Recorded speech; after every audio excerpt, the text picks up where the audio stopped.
This is Teachers Talk Radio, and you are listening live. Hello, welcome to the show tonight with me, Hannah Wilson. Tonight we're going to be talking about earning outside of teaching. There's the rise of teachers having side hustles to have an additional income and support themselves during this financial crisis.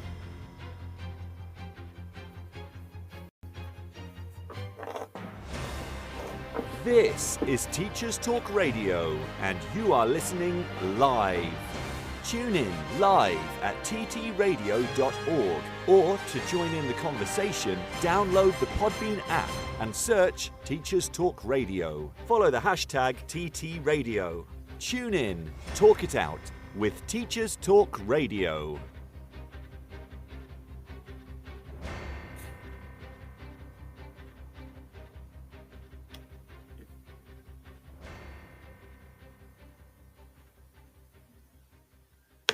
This show is brought to you in partnership with John Catt Educational, a leading publisher of books, directories, educational guides and magazines specifically aimed at forward-thinking schools in the UK and beyond.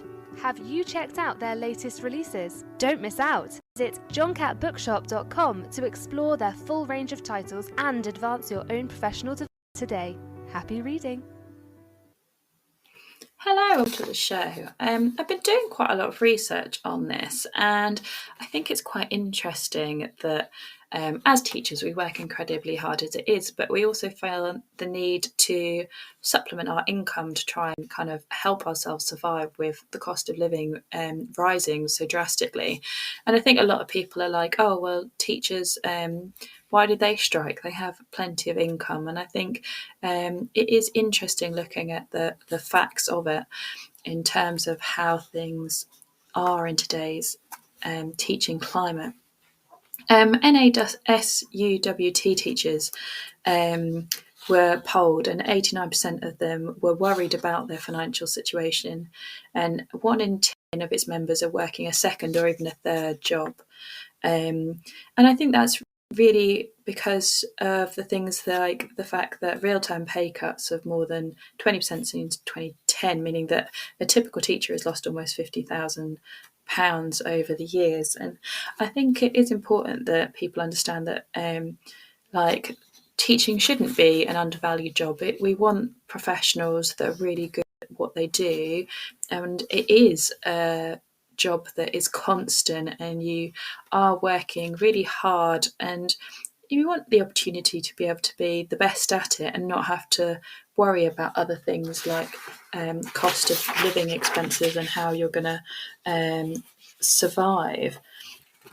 But I think actually probably it's a little bit more than 1 in 10 now. I think certainly that would be perhaps like the typical whole other job, but certainly with things like on-time tutoring making a rise since COVID, I do think there's a lot more jobs out there. It's also the things like marking and exam marking. I think that's increased in popularity. Me as an art teacher, there's obviously moderation and going into other schools and moderating their work for the exam board. So I think there's a lot of that going around, especially teachers that have been in the job a while, that they'll use that kind of thing to subsidise their income. And it's hard as well as a school, because the schools are losing money through cutbacks with the cost of electricity rising and not necessarily given the additional funding to be able to change that. This was another one that said from back in June, half the teachers said their school had already cut back on teaching assistants, and it just means that classroom support is getting less, the resources for students are getting less, the cutbacks are less, but also students are, after COVID, are having more needs, having more mental health needs. So we should be getting more funding, not less, from the government to kind of make our schools be where it needs to be and make sure that everyone's being fair paid. It shouldn't be just teachers, it should be teaching assistants, SEN support and things like that. Like, everybody should be supported, and that I think we need to be adding more money into schools for them to thrive and be able to have those good teachers and make sure everybody is paid correctly in order to be able to fully invest in your job. If you're having to worry about other things as well, it does make life a bit more difficult. Certainly, this was from a teacher tap that back in 2018, 20% of teachers were spending more than £200 a month on travel, and then that's now 31%. So 31% of your wages in travel, especially like myself, I live in a rural school, so I have quite a long way to travel, and that's a huge increase in terms of kind of my wages going on fuel that, like, compared to a few years ago. And I think that's granted, it's not just teachers, it goes across the board to everybody, but that extra pinch is becoming more difficult. And I think it is kind of thinking about kind of all those squeezes and how we're supporting them. Some schools do offer the alternative kind of travel to work schemes where you can go. I'd recommend going and talking to your school about it and asking them that you can. You basically invest in a bike and they.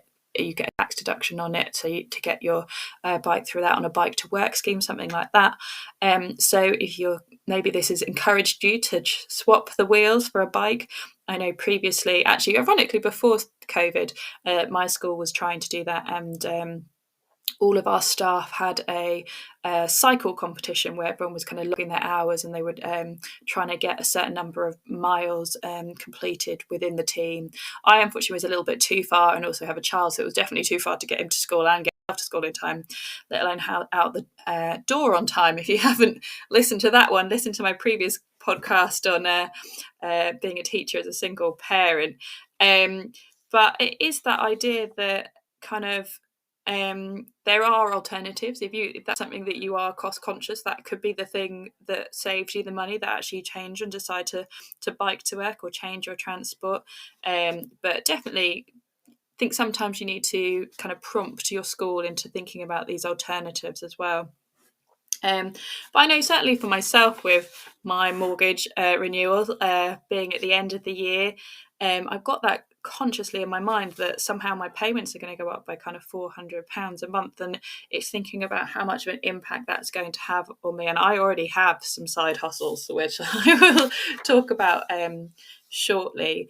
But it is that idea that kind of it is really having a pinch, and this is another teacher that they said there was a group of teachers that were surveyed, and it was based on kind of 2019 and recently, that, but specifically for those people with children. So for those with children, only 20% now feel that they're comfortable with their income and being able to live comfortably, compared to 31% in 2019.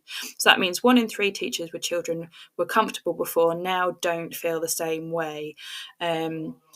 So it is that kind of just everything is kind of pushing in terms of how much everything is costing, and things like childcare. Those first couple of years when you do have a child and there isn't free childcare, can be really expensive, and those costs are rising up, and they could almost be the equivalent of a mortgage at some point with the amount that childcare costs. And it does make it more difficult. It pushes you as to whether you want to be a part-time teacher or a full-time. My technician, who is lovely, she's been and had a baby, but again, that childcare cost means that she just has she does 2.5 days, and then on the side she's got a laser cutter at home, and she has her own laser cutting business and engraving business, so you can go and scratch off and do your own personalised messages, which are great. I love looking at what she's doing, what she's coming up to, and actually it kind of brings an extra bit in for DT in terms of the laser cutting, that she's got all these things she tried out at home that we can actually show our students and show them kind of the things they could do if they wanted to go into business and things like that. But it is interesting that kind of that work-life balance plays into it a little bit as well. And certainly I'll be speaking later about kind of from the art perspective, there is a lot of us doing other things and selling things online. And I think that's maybe more natural to an art teacher than other teachers per se. So thinking about the different things that people spend their money, their ways of getting extra money. So obviously, there is kind of one-to-one or small group tutoring. This was I've got a list based on kind of the 12 months, so last year, so 2022 on Teacher Tap, and these were some of the things that people suggested that they were did as to earn extra money. So this was based on just under 8,000 teachers completing the Teacher Tap, but 14% did one-to-one or small group tutoring. So I tutor outside of school. I actually have a university student that I tutor photography for her university. So I do that ad hoc. So sometimes she just needs assignments explaining, or camera settings explaining, and kind of things like that. So we've actually become really good friends, as she's a mature student. So it's been a lovely. That was a really pleasant experience for me doing that kind of thing. And I know plenty of other people that tutor, and I know that people rate it as well. I've got lots of friends that actually get other teachers that they know to tutor their children. So I know a drama teacher that son is tutored by the maths teacher, which is quite nice. So it's a nice way as well that you can support each other and kind of have that opportunity as well. There are lots more of these online sites. They're really picking up in popularity now. In terms of them, and they're quite simple to use. You can sign up, you can write your blurb, and you can select your times of the day, and then students can select you can do in-person or inline options, and you can change the price, but they do take a commission, those sites. So I think some of the more expensive ones take 25% of what you charge, whereas some others will be kind of 10-15. So it depends kind of where you're looking at in terms of the sites. But obviously those specific sites are kind of generating people to the site, and the more popular they are, the better they are in terms of that. So it's interesting in that respect, seeing that. I've had a little look at a few of those recently, considering knowing that my mortgage is coming up. I was just looking at other options, and plus I've really enjoyed doing the in-person tutoring with my mature university students. So I kind of wanted to see what else was out there, and also from an art teacher's perspective, I was like, surely it's kind of limited. I know that I quite often go into schools with my national job, and I help schools improve, and I can very quickly see a student, and I can pick a student up. Like, quite in past, I've had students be removed from other classes because they can't work at the side of my room, and I've got them from a 2 to a 5 in 8 weeks. And I know I can do it. I know I can kind of give them the advice, and for me, I'm quite clever in the way I think and develop projects. So I can very quickly, with all my years of experience, kind of come up with quick wins that are going to really help those students improve quite rapidly. But that's because it could be that maybe those students are at a school where a staff member is off sick, or they've maybe got an early careers teacher, or maybe they just need that extra support within it. But certainly, kind of, I think there is even as an art teacher, I definitely think even online tutoring, I could certainly add value to a student's work. And that's the thing, I don't want to see tutoring as just purely, oh, I need it because I need the money. I want to make sure that I do it properly, and I'm adding value to that student, and that student is going to have an impact, and I can have a big impact. I don't want to just have a little one. I want to kind of be doing well in terms of how I'm tutoring, what I'm doing. But it's quite interesting, the online sites, and kind of seeing how it works. And obviously there's sometimes people can post jobs and you can apply for them, or you can do them in that way. So it's quite interesting looking at that. So I'm going to get Edwina in. Hello. Can you hear me? Hello, can you hear me? Okay. So I know from past experience that you have tutored, and also you've used tutoring with your son. Well, actually, we're like live working this out. My son is currently being tutored by an ex-colleague in maths, because I can't help him with that. He's in year 11, and actually they might be finishing soon, so you never know. We might be able to get a guest year 11 who I'm sure won't have very much to say, but actually is benefiting hugely from his his maths tuition. So yeah, I think the evidence is there, isn't it? I have done lots of tutoring, and I see the value in paying for a tutor for my son to help him with his GCSEs. I actually started that with the lockdowns. His maths teacher was absent for quite a long time. They were vulnerable, and I was really worried about how he was going to be able to cope because I didn't feel I could support him. So yeah, I definitely. I've only just been able to log on because I don't know if you can hear. I'm quite breathless. I've just had a workout. But yeah, I've done, in terms of, I was thinking about what I've done to earn money over the years to top up being a single parent and teacher. And I've done like private tutoring, but I'm also an examiner. I've done examining for a long time, about 10 years, which is a nice, well, it's really good CPD, but it's a nice bit of holiday money. And then I thought of the wild card. We did a bit of family modelling for a while. And that was the most lucrative. I can honestly say that was the easiest money I've ever made. So that was. Did you say it was your whole family? Yeah, it was family modelling. We were kind of contacted, and it was. It's really bad because when I compare it to how hard I work as an examiner and how much. So I can quantify it actually. So if you earn I think you earn about £1,000. I'm never really sure for a month's work examining, maybe up to 1,500. We earned that in one weekend family modelling, and all we had to do was just have loads of fun. I'm sure this isn't helpful in your podcast today, Hannah, but all we had to do was have fun for a weekend together at Holiday Park, and they just took photos of us, put us up in a hotel, and then paid us £1,500. So no, because that's I'm not gonna lie. I may be biased, but I think my son is awfully cute, and I have contemplated popping him into some child modelling. I think the thing is, I think what it shows is the difference between private and public sector pay and what you do. And I'm sure it's not, I'm sure, it's not a complete rule, but examining is really, my partner, they've always people have always said to me, why are you bothering examining? Because tutoring is much more kind of financially worthwhile.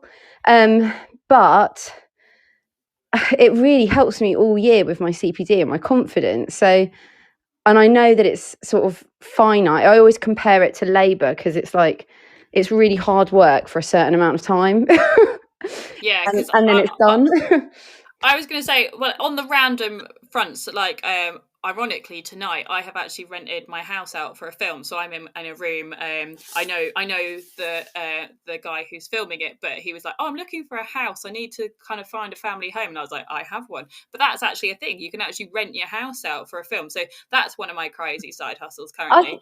I think it is I think what first sort of started me thinking about this was my sister and I both trained to be English teachers at the same time, but I had children and she didn't. So I was kind of I wasn't sort of working full time for the whole time, and she was kind of sort of progressing her career, I guess, sort of quicker than I was at the time. And I remember her saying to me, she decided to do a massage course. She was living in London at the time, and she said she'd worked out that for a kind of TLR, like sort of second in department sort of TLR, for the same money, she could do one massage a week. Yes. I feel like this isn't really helpful for this podcast. I feel like I'm not being very inspiring.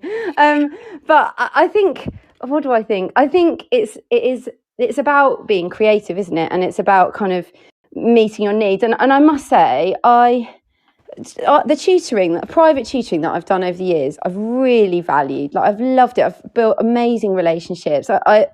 I ended up tutoring basically an entire extended family, which ended up with a student in Massachusetts, which was interesting because I never taught in America before and I had to learn their exam board and everything. But you kind of, it is a lovely experience, I guess. I'm being kind of positive about it because I can't not be, because I always do it. But yeah, it is a positive experience. But I think it's really tricky with like progression stuff, isn't it? Because you almost, I think I'm probably similar to you, Hannah, where when we started with progression, we were doing it for our kind of reasons that weren't to do with money, because you can't have it to do with money because it's not worth the money. Yeah, that's the If thing. you look at You've got to like enjoy that, it, and you've got to add value. If you're doing it because, oh my gosh, I need to survive, then you need to then kind there's of other ways, readjust like something. modelling. Yeah.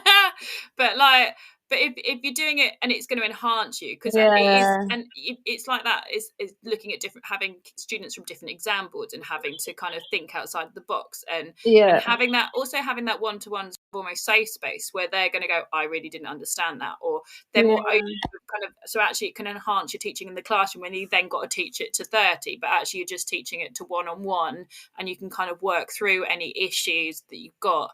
But also, if you've got that bank of resources that you've already kind of built up, it's quite easy to then kind of help and tutor them. Whereas if it's, you're having to kind of put in loads of hours to do an hour, it's not as worth it. yeah, I think so. And I think, I mean, the students that all the students that I've tutored have been at private schools, and that was something that really opened my eyes to it. It's kind of when we hear about these results that sort of you see happening a lot in the private sector. The students that I was teaching had tutors in pretty much every subject. So every evening, every weekend, they were kind of pretty chocker with like all of their tutors. Yeah, because I can say my sister, her students go to private school, and my nieces both have tutors. Yeah, Obviously, I and tutor them in art, but for free, because yeah, I'm amazing and a lovely auntie. But like, I know full well that they've got different tutors in maths and science yeah, and stuff on the side. and I And I'm think like, if you're paying that much for your education, surely you yeah, shouldn't need I that. mean, But I think there's a lot of pressure to keep up, isn't there? well, and there is, and also I think, like for me, it's just the fact that can come home and know that he is upstairs doing really useful work, which I think with especially it a year takes that 11 pressure off son, as a parent that it they're really getting does. that I mean, I quality just had a revision. workout. It was worth it just for that. But yeah, I think we all know that there's sort of different reasons why private tutoring works, but one-to-one is one, but the other one is just literally the kids sitting down and doing really focused, solid work for an hour in the evening, because they just wouldn't work that well. I mean, some I'm sure would, but I'm not in that position with my son. So I really it's just peace of mind, to be honest, to know that he's doing that. But there's definitely a culture, and the other thing is that lots of kind of middle class, I suppose, families are choosing tutors over private education. And here they are. You're live on Teacher Talk Radio, and they're talking about tutoring with Hannah Wilson. And I said we might be able to live listen to the benefits of tutoring. Do you want a quick interview, Hannah? Hi, Dylan. So So, as a Dylan's here. He's in student, year 11. how do you feel like tutoring has benefited you? I think it's really helped like my improvement in my maths, which is what my tutor helps me with. Do you feel like you would do the same amount of work if you didn't have a tutor? No, probably not. Helps with motivation and stuff. Do you find that like you're more open in kind of explaining the things that you're having difficulty with, or talking to them perhaps more than you would your class teacher? Yeah, definitely, because one-to-one is a lot more helpful. I think he might charge us as a side hustle for this interview. Do you want to speak to his tutor, Hannah? Oh, why not? I'm guessing that is Will. Yeah, I'm hoping he's not going to charge me for the extra. Here he is. I might have to a little bit. Hi, Will. We're just chatting about kind of tutoring as a side hustle. How have you kind of found it? What do you like about it? It's nice just getting to know people and work with different people. How many do you do, out of curiosity, if you don't mind me asking? I'm only on one at the moment, actually. I used to do up to about 5 a week. But One's enough when you're tutoring my son. I was going to say. But how did you manage that? Or was it like you were like, oh, okay, I need to... Because I think that is part of it, that it can become quite addictive. Like, oh, I can just get that bit of money for that bit. But do you find like, right, I'm going to do this number for this week and that's it? Yeah, so it built up really rapidly to a point where it was starting to get a little bit unmanageable. So I think that kind of time management is really key. You've got to be organized. You've got to work it all out like way in advance. Do you have like a real range of ages, or is it specific kind of GCSE or A levels, or do you find that there's more kind of age groups that reach out than others? It tends to be people kind of in year 10 and year 11 that reach out the most. And that's generally where I've done most of my tutoring. Can you, if it's online and stuff, can you see like their gaps quite easily? Is it easy to kind of work out where you can kind of improve and kind of have, or do you find that you have to kind of like change a lot as you go through the session? It's much easier to do in person. Online requires a lot more planning. It requires tutees to actually email you not half an hour before the tutor session. He has to work very off the cuff with them. He doesn't tend to allow for much preparation. Because I think that's it, isn't it? It's a two-way street. So you're going to get, the kid's going to get as much out of it as they'll put in. But I suppose it's also one of those that once they start seeing the benefits, that it gets easier and they put more effort in. Yeah, definitely. I mean, it does help when you have hyper-organized people that email you like a good week in advance, but it's not too bad working off the cuff. I think I'm going to have to go, Hannah, but it's been lovely chatting. No, that was great. Thank you very much for joining us and giving us your opinion on tutoring and the side hustle that is. That was great. Thank you very much. Take care. Bye.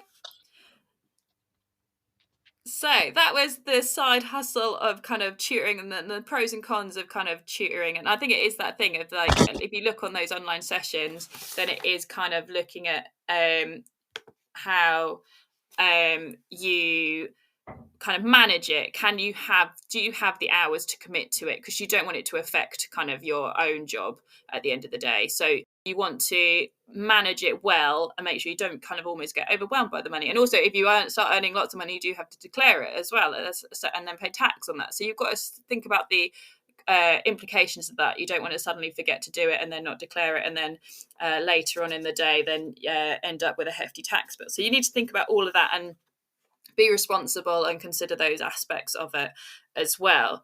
The other part that actually Edwina mentioned was marking and testing exam papers. Now, according to this teacher tab, 12% of people kind of said that they do that. And I know from previously from speaking to her that she was saying about how it's a very much a CPD thing as well for her.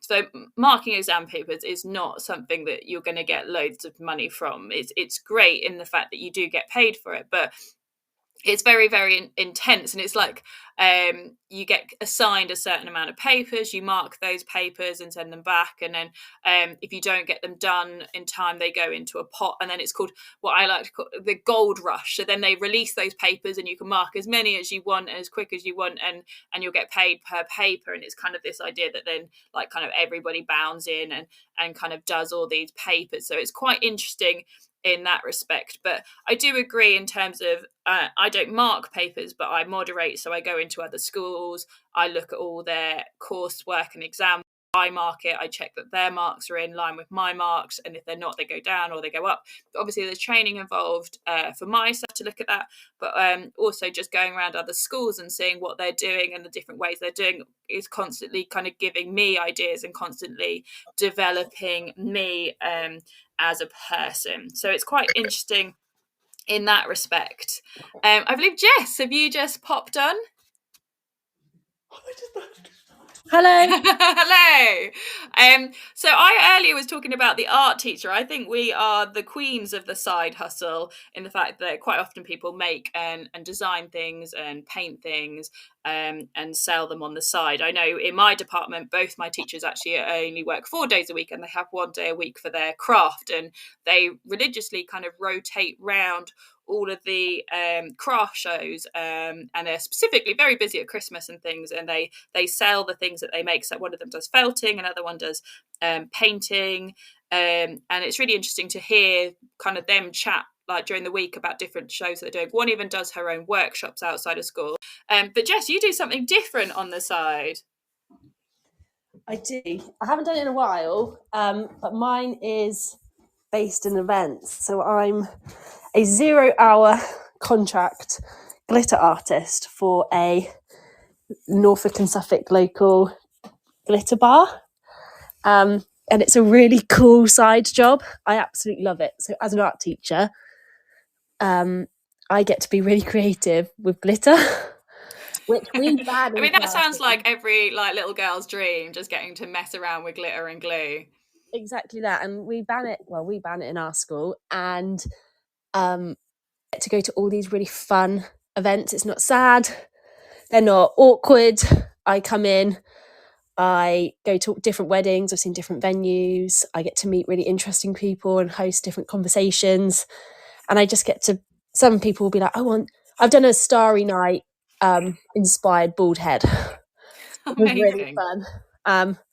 And then some people will be like, just little bits, and then you get to paint, and it's just a really nice, creative, happy outlet. And Emily, who owns the company, is so lovely. She's mum herself, and she runs it around her little boy. So it's a really flexible, do as you please, say yes to the events you want, and she tries to keep it within your area, so you're not travelling too far.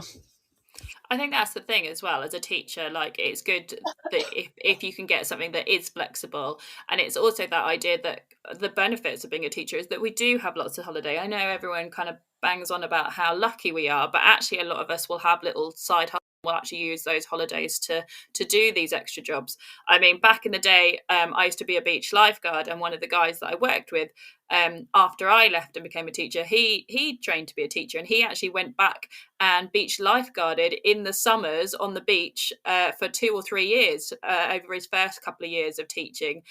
So I can't imagine kind of teaching all year, and then granted, beach lifeguarding is, if you're going to have a summer job, it's a good job. But he sat on the beach every day for 5 days a week, kind of when he hit the summer. So it's like holidays do make it, especially I imagine your ones quite often, like Christmas and New Year and kind of birthdays in the summer, it would be quite popular. I was going to say, that's why I haven't done it in a while. We've had a bit of a dry spout. But then wedding season will pick up again, and hen do season picks up again, and big birthdays, big birthdays kind of happen all year. But it's the weddings that really bring in the traffic. I mean, you being a lifeguard's amazing, because I know we've gone to the beach several times. It's just such a nice environment. It doesn't feel like work, and this is like the glitter bar. It just does not feel like it's just so much fun, and it's very sociable. So it's like a nice little side hustle. I think that's the thing. If you can find something that you're interested in, and it actually kind of doesn't feel like work, then it feels like okay to do. It doesn't feel so much like doing those. Like I know on here we've got kind of paid for afternoon, evenings, or weekends activity clubs. I suppose again that's kind of, if it's a natural thing for you to do, then it kind of is something to do. I know for me personally, when we had COVID, we had the catch-up funding. Now, I always have done after-school clubs, and I always did like a day catch-up in the holidays for prepping for exams. But during COVID, I got paid for that. Like the evenings that I would normally stay behind and do art club, I got paid. And also I got more kids in that I wouldn't normally get, because I really pushed it, and I called parents. I was like, they need to come to this after school, whereas normally I'd be like, it's after school, and only the good kids would come. Yeah. And and those holidays, like the days I put on in the holidays, I put a lot more effort into it, and I got a lot more kids to come. But I would have done that anyway, but it was quite nice, and kind of almost I got a little bit used to it for a couple of years, getting paid to do that for the things that I would normally do. But you're quite, I imagine you'd be quite similar. Do you like offer after school or lunch times and stuff, but you're giving that up for free? So yeah, I run, so we're very fortunate that we have over an hour for lunch, just because we've got such a big population, and I normally give up half the lunch just so I can get some lunch, and then give up half the lunch every day for students to come by, and then I stay on late. I normally stay on for about 4.5 hours on a Thursday, which is almost another school day, which is unpaid. But I do it because our boarders, they have to do prep, like a certain amount of prep each night, so I open it up so they can come over and use the facilities, which I don't mind doing, because we normally put some 90s R&B on, and I get to do like more one-to-one support with them, and I can actually teach like more advanced skills. So it's kind of like beneficial, like for me, like I actually can get some like higher level teaching in there, like to a good standard, and it helps the kids out because they're getting that attention and they're pushing their work forward a bit. But yeah, it's not paid, it's just Yeah, they're the bits that I enjoy those, so I don't mind doing them because they're the bits where I will go utterly crazy, and it would be I'll run with an idea because we've got the time and the space, and I'm not like neglecting the rest of the cast doing something crazy with one child. Like I've done stuff where I put up full kind of ceiling to floor paper and then got kids dancing in flour and paint for photography shoots, but I'd never be able to do that in a normal classroom. So sometimes you kind of have the need to do it.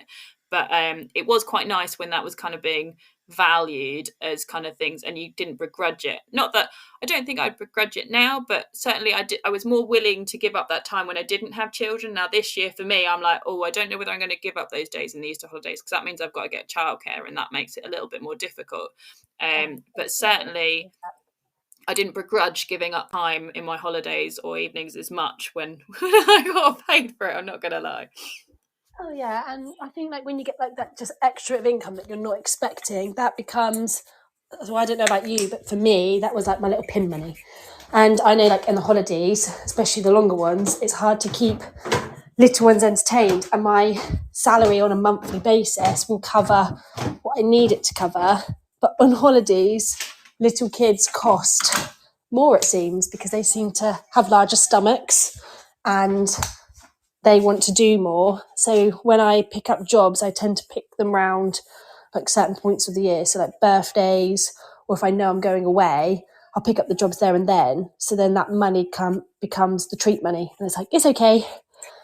I've made that money. We can do those nice things. They don't miss out. Yes, yeah, I'm the same. So I'm if it like especially during the summer, kind of Easter onwards, that if I know, especially in the holidays, I will do a car boot, or I will make sure I sell enough on like a Facebook marketplace or any of those kind of things, or eBay or something, to be able to like that's my budget. What I've made extra, that's what we can do on days out and activities. So it is that kind of subsidizing like for the holidays and stuff. It's kind of thinking about that, like how to kind of weigh up those things. And like I know we get all these lovely holidays, but when it hits the holidays are expensive. Like it's suddenly going anywhere, going abroad, all you have to do is a look at a certain holiday destination near here in the forest to see when the holiday dates are, because suddenly the rates triple.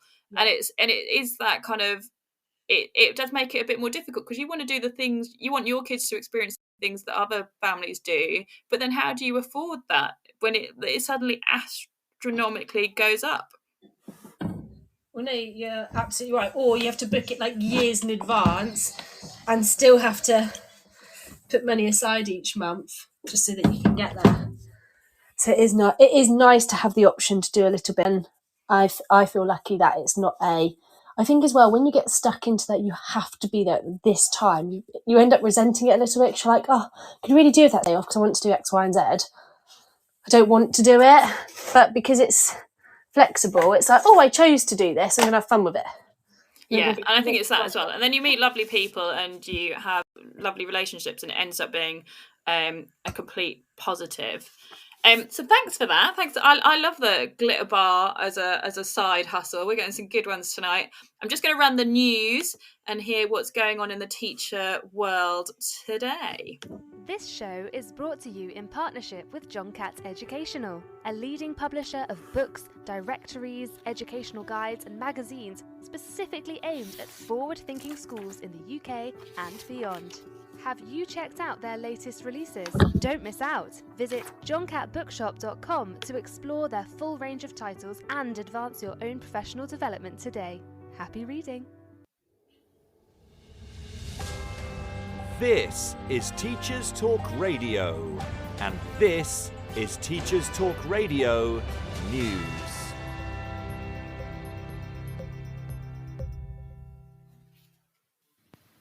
STV reports that a council in Scotland could become the first to open schools for 4 days per week. According to the report, West Dunbartonshire Council is currently considering the proposals alongside a range of other measures as part of a bid to plug a £15 million funding gap. Currently, primary schools in the county are open to pupils from 9 a.m to 3 p.m. each day, with secondary schools running an asymmetric week with 7 periods on Mondays and Tuesdays and 6 periods daily Wednesday to Friday. The new proposals would see primaries open Monday to Thursday with hours of 8:30am to 3:45pm, and secondary schools running an 8-period day, Monday to Thursday, beginning at 8:20am and ending at 4:10pm. The plans were shared with parents and are for the 2023 to 24 academic year. The other proposals being considered for education across the council are a reduction in the number of learning assistants, a review of grants for uniform, removal of breakfast clubs in primary schools, and swimming lessons for pupils in primary 4. West Dunbartonshire Council says the plans would have no impact on teaching time or teacher numbers, but that savings would be made in costs for transport and energy usage. It does acknowledge that the proposals may impact upon childcare arrangements for parents, and that consideration must be given to support vulnerable children. Plans for fifth day provision for those children is being explored. The plans are likely to find favour with unions, as during June 2022's AGM for Education Institute Scotland, delegates backed a motion calling for a move to a 4-day week, stating that it could improve the standard of teacher well-being. There is some concern, however, on the possible impact of the sort of move on those with non-teaching roles in schools. The Council will consider proposals during a meeting on March the 1st, 2023, before any further steps to consultation can be taken. The Channel Island of Guernsey has released the finding of its latest Young People survey. The results seem to indicate that vaping in schools is on the rise and that there has been an increase in bullying reports amongst children in Year 8 and Year 10. In better news, 40% of pupils surveyed believe their school now takes bullying seriously, a significant increase in the 26% figure from 2019. There has also been a significant uplift in the numbers of young people who cycle or walk to school, from 26% in the 2016 survey to 40% in 2022. Year 6 pupils walk or cycle the most. In terms of health, 40% of those surveyed admitted to trying vaping, although usage was down at only 15%. More Year 10 girls vape than Year 10 boys. The survey is completed every 3 years. Finally, Sir David Attenborough has praised Sunderland University's decision to join BAFTA's Albert Education Partnership to teach students the importance of creating sustainable content. Students on Sunderland's MA Media Production programme will benefit from teaching on topics such as the science of climate change, the environmental impact of the film and TV industries, sustainable production practices, and creating content with strategic environmental purpose. Sir David said that saving the planet is now a communications challenge, whilst Gary Stubbs, leader of the MA programme at Sunderland, said the university's film and TV department is set to take green issues to task. This has been your Teachers Talk Radio News with Joe Fox. This is 2 Minute Tech with Steve Woods, your tech briefing on Teachers Talk Radio. Hello, this week I'm asking a question that you don't dare to ask. There are some things in life that you're desperate to know, but just can't find the right person to ask. And when you try to search for it, incognito, of course, the answer still eludes you. Whether you're returning from, are on, or have already completed your half-term break, you can count on me to address the tech issues that face us in our classroom. Today, I ask, what is that bloody big hole in my desk for? You know, the round one that's too big for a cup holder, and if I poke any wires through it, the second I unplug and change rooms, they tie themselves into an array of knots that a master sailor would be proud of. If you're driving or operating heavy machinery, pull over. I've found out what it's for, and found a use for it. It's called a desk grommet, and it is for wires. But it's for wires when you're not hot desking and you're staying at the same desk with the same equipment. Some clever companies have come up with some solutions that you may want to get your school to invest in. The most basic is a flexible rubber desk grommet. This simply shoves into the hole and has a star-shaped rubber grip. Pull wires through it and they won't slip back through. I found a pack of 3 for £7. Bargain. Invest in a bit more, you can get a kit to make it a USB charging station. Now that will be rather more useful for bouncing from lesson to lesson. The cheapest I could find was around £20. Using the search term desk grommet cable management, I found for £27 a grommet with a standard UK plug socket, 2 USB charging ports and an RJ45. For the non-geek, an RJ45 is the Ethernet cable socket you plug your computer into to get the internet using a wire. This goes to show there's a tech solution solution for everything. Do you have a tech question that you're afraid to ask? Why not send it to @TTRadioOfficial?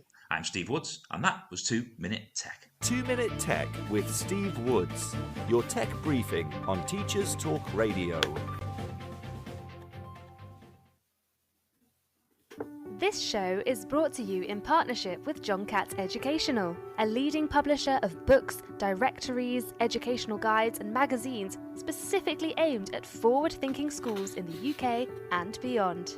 Have you checked out their latest releases? Don't miss out! Visit johncattbookshop.com to explore their full range of titles and advance your own professional development today. Happy reading!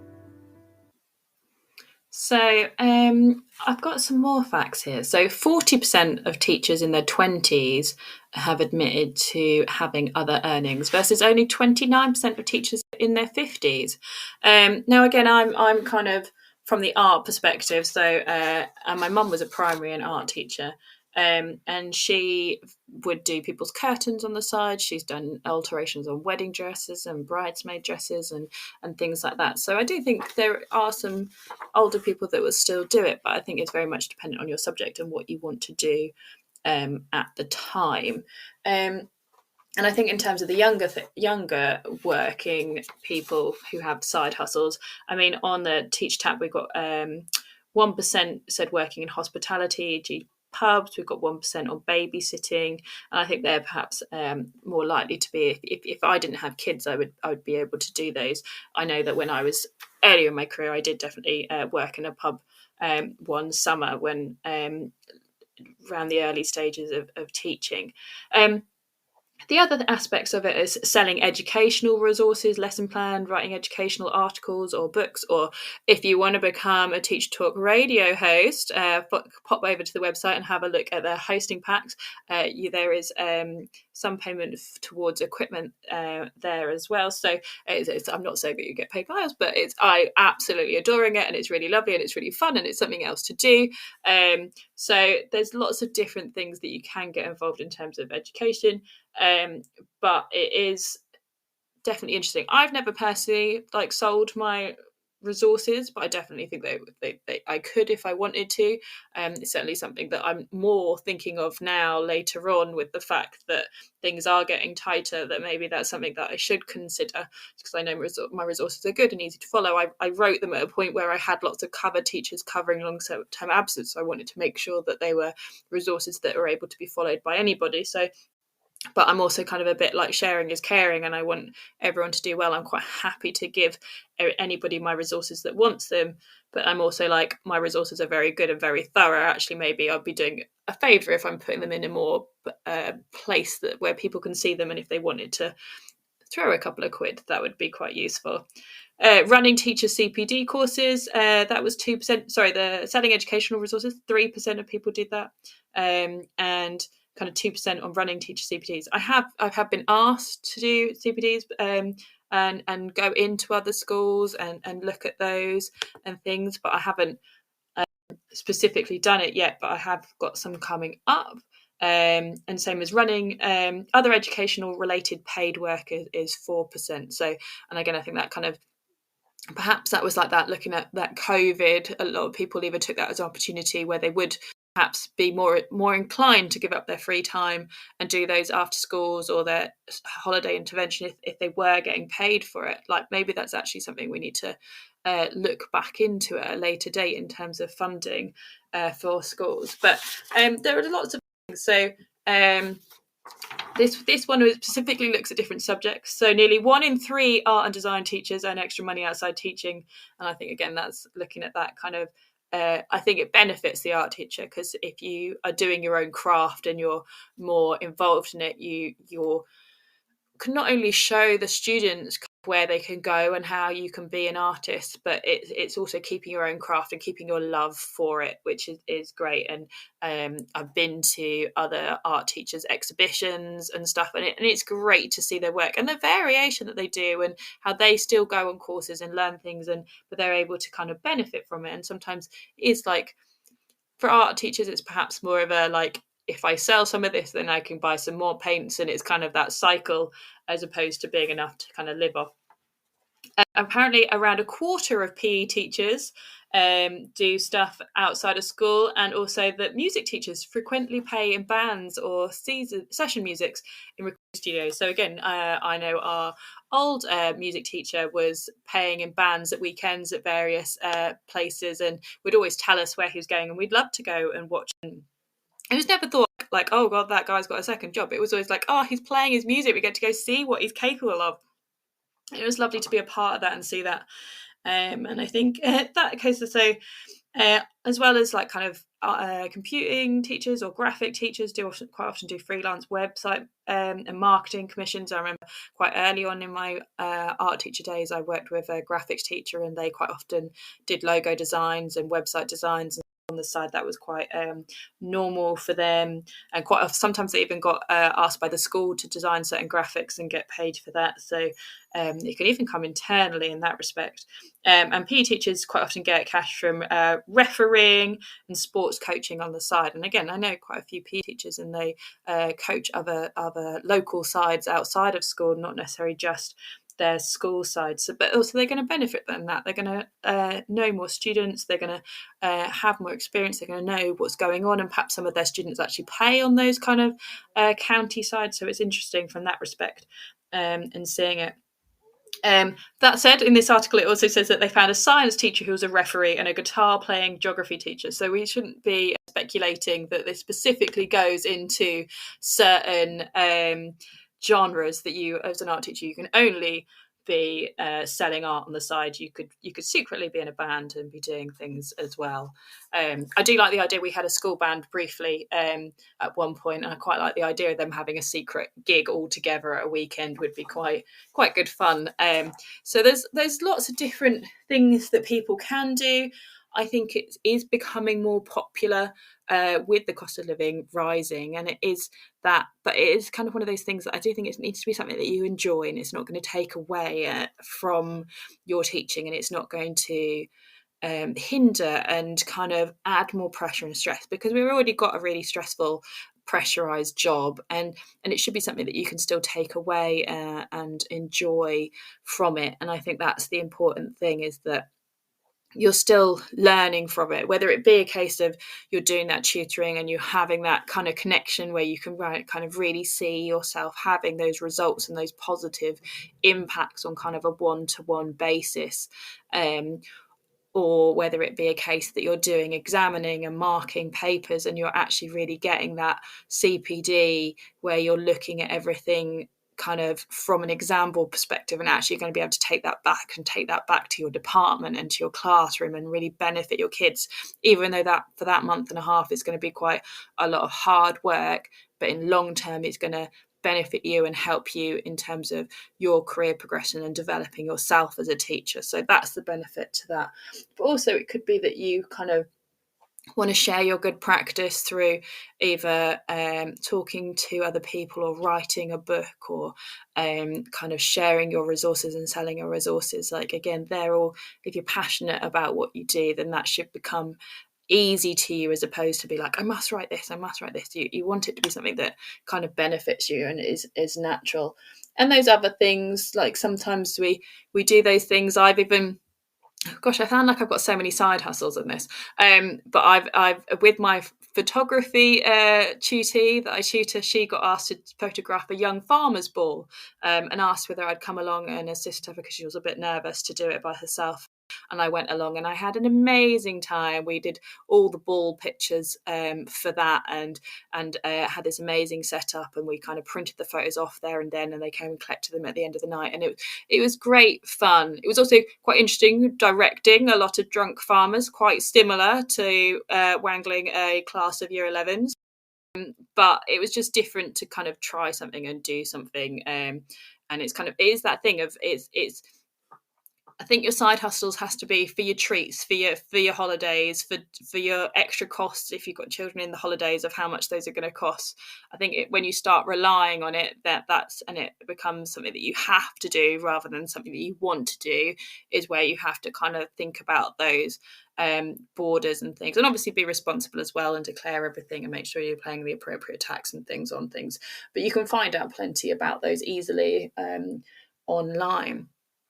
But for me, I think it is that kind of aspect of is it something that's you're enjoying? Are you coaching at the weekend? Are you in a band playing in a bar? Are you doing something that you love?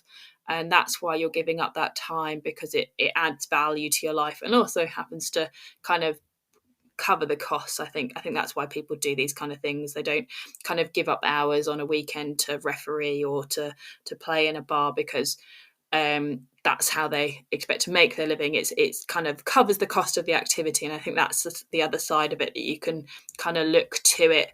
That, like, if same as like as an art teacher wanted to sell your art, yes, there's the benefit of hopefully you will sell stuff, but you've got all the equipment and the framing costs and the rental of the place and the commission costs that you've got to pay, and you've got to consider that. And actually maybe it's just for the love of it, and actually it kind of all blends well together, and it kind of covers the cost, and it does it all together quite nicely. I would be intrigued to know, kind of in terms of which subjects are more likely to do these side hustles, and maybe I'll have to do another show at a later date. I know certainly looking at some of the research that I've done that maths and science are definitely the highest and most likely to tutor, and actually art is the lowest. So I'm going to look more into that and see a bit more about it.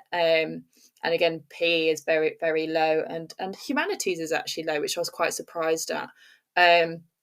Whereas kind of languages and English kind of sat in the middle, which is kind of where I'd expect. But again, I think languages has got, you can either kind of find your tutor and kind of do that, or there are lots of apps and things that can help you with that. So I think that even if necessarily it wasn't tutoring, there's lots of other areas that can go into it. But I certainly think tutoring is on the rise. I've also looked into the fact that actually a lot of people are doing it full time now, and actually leaving kind of the education, and that's how they're doing it. Or there's a rise in the people that are kind of semi-retiring and just doing a bit of tutoring on the side and kind of doing it that way.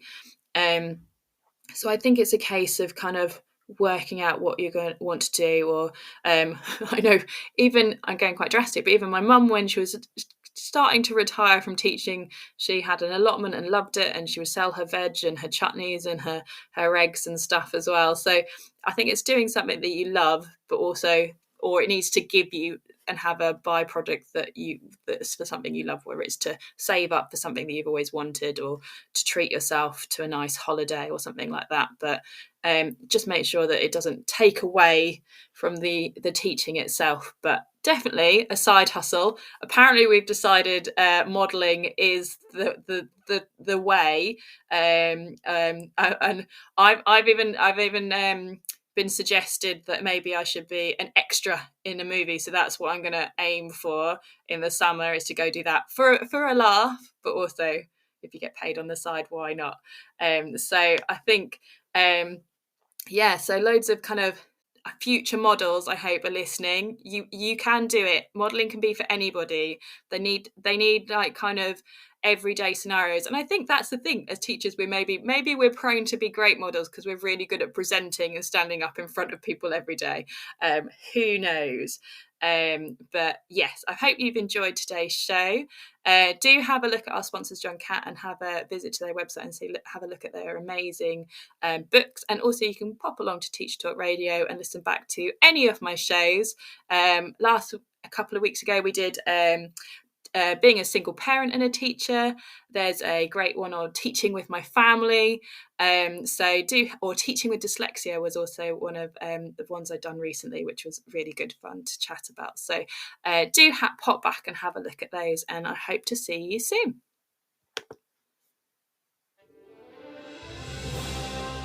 You've been listening to Teachers Talk Radio. Tune in live and listen back at ttradio.org. We look forward to hearing from you next time on Teachers Talk Radio.